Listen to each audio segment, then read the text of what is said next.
Hello folks, this is Keith down Redwood Groves, and today we're working on the woodshed, and today we're going to start focusing on putting the rafters on. So let's show you where we're at.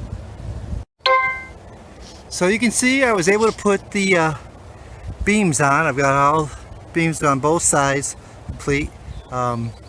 It did work out pretty good doing that 2x4 drop if you saw the first video, so that worked out pretty good for me on that. Now I'm putting these rafters in, and I'm working from the center out. That's normally how you wouldn't do it, but for this particular, I got metal roof. I'm going to put a metal roof on it, but I don't know what metal roof I'm really going to get and what the repeat's going to be. I think I know what I want and how I want it, but whenever I do metal roofs and I square everything all off, I find out I get to the end and I've got a little twist in and a quarter, whatever, a couple degrees. And so I'm going to work from the center, and I'll work out once finish out to this side to where I think I want it, and then when I get the metal roofing, I'll go out and I'll use that last rafter to cut it and get it lined up so everything works out nice and clean and perfect. If it's not 100% perfect, well, that's the back of the building and nobody will see it. So what I'm doing is using 2x8s, 10 feet long, to get about a foot overhang over the beam. It's going to actually be a foot there. You got the 1.5 inches here and 3.5 inches there. So it's going to be, the wood's going to be sitting in about, we'll do the math there, 12 and 5, 17 inches, about 1.5 feet in.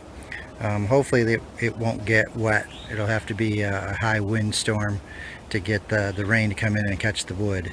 So I'm doing 24 inches, and I actually cut the posts short enough where I could screw into them. Right now I'm screwing the rafters in place. Let's see if I can show you that. So I got most of the rafters in. I've screwed them down, like I said, to temporarily get them. I did go and get the hurricane straps. I've been putting in, I'll start with screws, just put a couple of, these are 10 penny nails, put them in, and then what I'm doing is, I'm sure there's probably some code. I'm not, this building's under 200 square feet, so I don't need to really meet any codes, but I'm putting 2 real to the closest, and then 1, it doesn't really matter on the outside, so I'm putting 3 screws in, or 3 nails. Again, I'm sure there's probably some code to it, but I know 1's not enough, 2's probably too little, and 3 seems like it's the right number, 4 seems like a little overkill for this little 10-foot roof. So we're going to put these in, and we'll get ready for the purlins.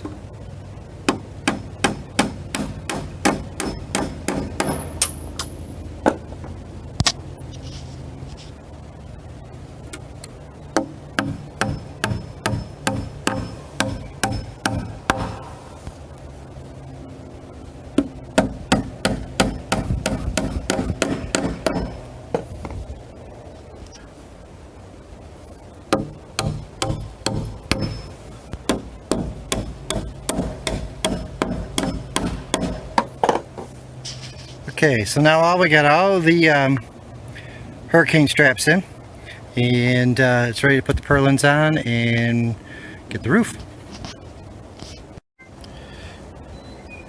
Okay, so it's time to put the purlins on. I'm using 1x4 purlins, and I'm using number 8 2-inch long screws. I chose to go with screws versus nails. I'm trying to just verify everything. If we do get some strong winds here, we keep this roof on top. I'm using, the purlins are 12 feet long. The roof is going to be a little over 18 feet long, so I'm staggering the seams of the purlin. So I got one here. Of course, you can see I go over to there, and then I stagger it over there. Again, try to keep a less of a weak joint in the whole roof area. I believe that I've never done this metal roofing before. Usually they can go 4 to 5 feet spanned. It's 10 foot long. I could put one purlin down the center here. I have a bunch of this wood left over from the house, so again, better safe than sorry. So I split the difference up, and I'm putting 4 purlins, 1 on each end and then 2 in the middle. So let's get at it. So again, I seem to use Stihl a lot. Anyhow, I use a line. I don't have a chalk line. Well, I do have a chalk string, but it's just me today, so it's kind of hard to do one. You can put a screw on and do everything, but the wood's damp and everything else. So I'm just coming down and putting lines and marking the lines, and so I just line the board up. It doesn't have to be perfect, but at least it gets it fairly parallel to each one. So that's what we're working on.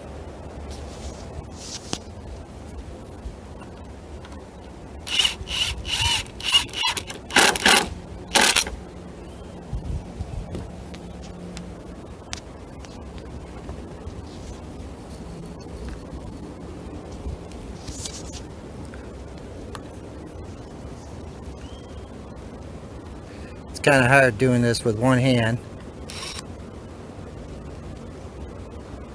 and holding the camera.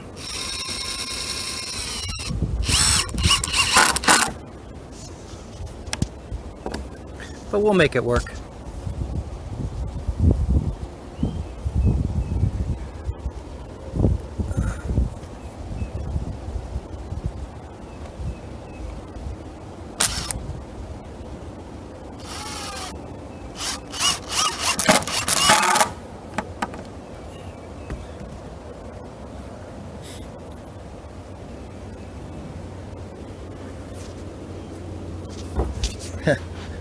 Let's get off this wobbly ladder.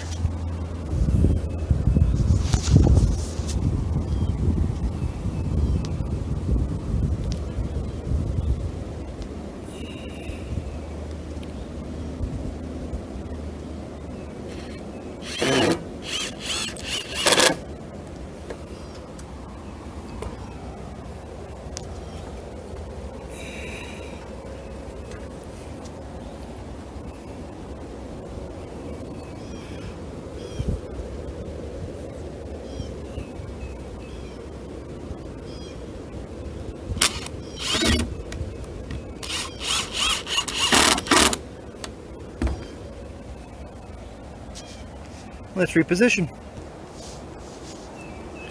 So again, I've got this board. This is the counter connection. I've got my lines marked for the distance down from the top of the roof, and so I'll just bring the board to that line.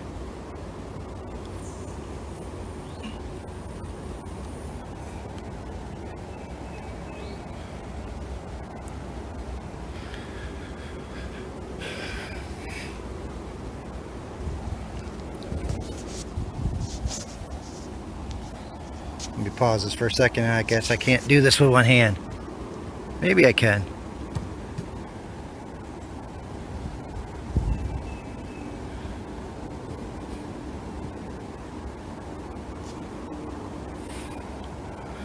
It just isn't real easy. Alright, time to screw these things in.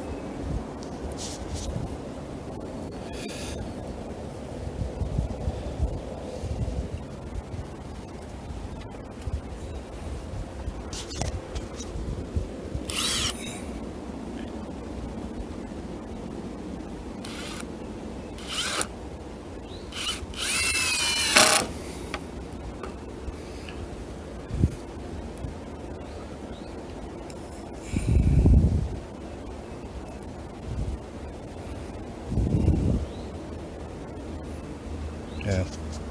Let me pause.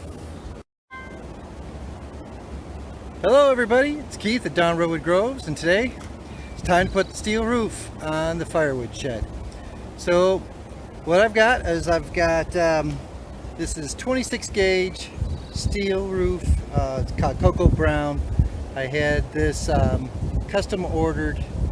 If you're next to some large metropolitan area, I'm sure there's some place there they roll form, and they'll cut them to the length.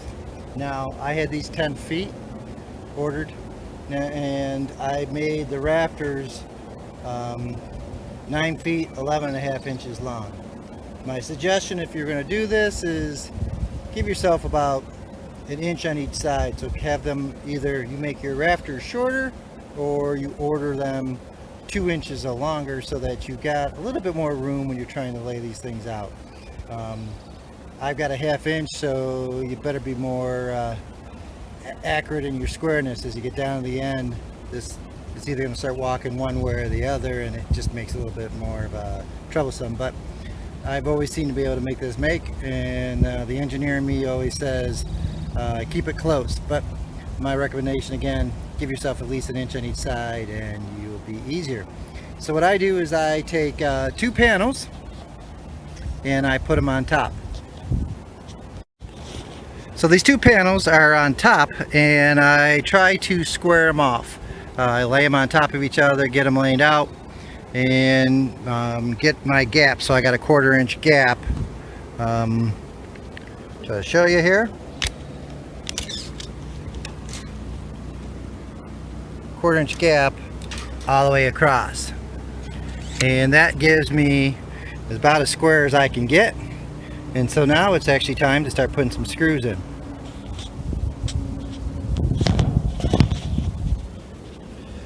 So what you want to do, these screws here that they gave me are self-tapping. So through. And what you want to do on this particular panel is put one next to each of these ribs, mainly because on the overlap, which is right here, there is a lip that comes over the panel. And so what you want to do is you want to catch both those panels and screw it together to try to keep it more watertight. So we'll put a screw down in each one of these units. Alright, so you might be tempted to start putting all the roofing tile on and get it all laid down and then just start screwing on, but just remember this is very thin, and you don't really want to stand on it. So all you got is the purlins, or if you do stand on it, you got to make sure you're standing on the purlins in a spot where you won't bend it. So it's just easy to put up one sheet at a time.